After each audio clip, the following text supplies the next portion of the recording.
Assalamualaikum warahmatullahi wabarakatuh. Kelas 9 kita ketemu lagi dalam pembelajaran hari ini. Masih dalam statistika. Hari ini tentang ukuran sebaran data tunggal. Yang akan kita bahas adalah jangkauan kuartil dan jangkauan interkuartil. Yang pertama, jangkauan. Jangkauan itu ada suatu data adalah selisih data tertinggi dengan data terrendah atau nilai maksimum dengan nilai minimum. Sering juga disebut range atau rentangan atau rentang. Rumusnya nilai maksimum dikurang nilai minimum. Contoh ya, diketahui data ini dari 6, 7, 5, 6, 5 dan seterusnya. Berapa jangkauannya? Kita lihat dari data ini, nilai terkecilnya atau data terkecilnya adalah di angka 5 dan nilai terbesarnya 10. Jadi jangkauannya adalah 10 dikurang 5. Jadi yang tertinggi atau terbesar dikurang yang terendah, yang terkecil. Kemudian kuartil. Kuartil adalah nilai yang membagi data setelah diurutkan. Jadi data itu diurutkan dulu dari kecil ke besar. Kemudian kita bagi data itu menjadi 4 bagian yang sama besar. Nah, kuartil pertama atau kuartil bawah dilambangkan dengan Q1. Kuartil kedua atau kuartil tengah ini sama dengan median, sebetulnya di tengah-tengah posisinya dilambangkan dengan Q2. Kuartil ketiga atau kuartil atas dilambangkan dengan Q3. Kuartil dapat ditentukan dengan cara urutkan data dari kecil ke besar ya, sesuai seperti garis lurus gitu. Kemudian tentukan kuartil tengahnya dulu atau median, jadi yang membelah data itu menjadi 2 bagian sama besar. Kemudian setelah terbelah menjadi 2 bagian sama besar, kita tentukan kuartil bawah yang terendah yang dari terendah di antara terendah dengan yang Q2.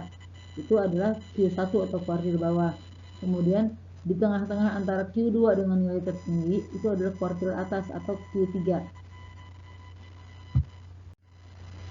Contohnya, kita menentukan kuartil dari data 2, 3, 5, 6, 8, 9, 10. Ini datanya sudah diurutkan. Jadi kita menentukannya banyaknya data 1, 2, 3, 4, 5, 6, 7. Datanya ada ganjil. Jadi Q2-nya pas di tengah-tengah ya. Kuartil tengahnya pas 6. Kemudian antara data awal dengan Q2 yang di tengah-tengahnya adalah 3 Q1. Kemudian yang di tengah-tengah antara Q2 dengan nilai tertinggi ada angka 9, jadi itu adalah Q3-nya. Jadi kuartil bawahnya 3, kuartil tengahnya 6, kuartil atasnya atau Q3-nya adalah 9. Kemudian jangkauan interkuartil itu selisih antara kuartil atas dengan kuartil bawah.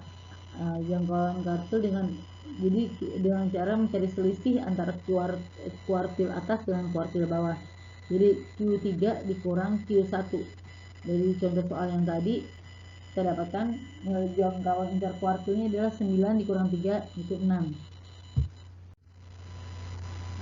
Sekarang kita lanjutkan dengan contoh soal nggak berkaitan dengan ukuran sebaran data, tapi contoh-contoh soal berkaitan dengan statistika yang lain. Yang sering muncul adalah tentang rata-rata ya. Contohnya, jika nilai rata-rata ulangan bahasa Indonesia dari 39 siswa adalah 45. Jika seorang siswa yang bernama Sarah digabungkan dengan kelompok itu, rata-rata menjadi 46. Berapakah nilai ulangan bahasa Indonesia yang diperoleh Sarah?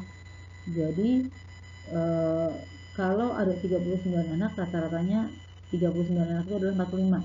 Kemudian Sarah bergabung, rata-ratanya naik menjadi 46. Artinya nilai Sarah bisa dipastikan dia lebih dari 45 ya nilainya. Kita coba lihat. Misalkan nilai ulangan Sarah itu N. Nah, jumlah nilai ulangan sekarang itu 39 dikali 45 ditambah N nilainya Sarah. Berarti 1755 tambah N. Banyaknya orang sekarang, banyaknya data sekarang 39 orang tadi ditambah 1 orang si Sarah. Jadi 40. Nah, nilai rata-rata sekarang berapa? Nilai rata-ratanya itu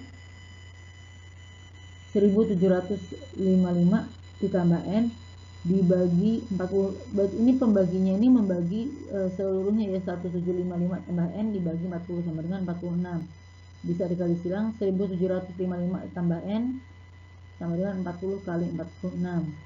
Berarti N itu 40 kali 46 itu 1840 dikurangi 1755.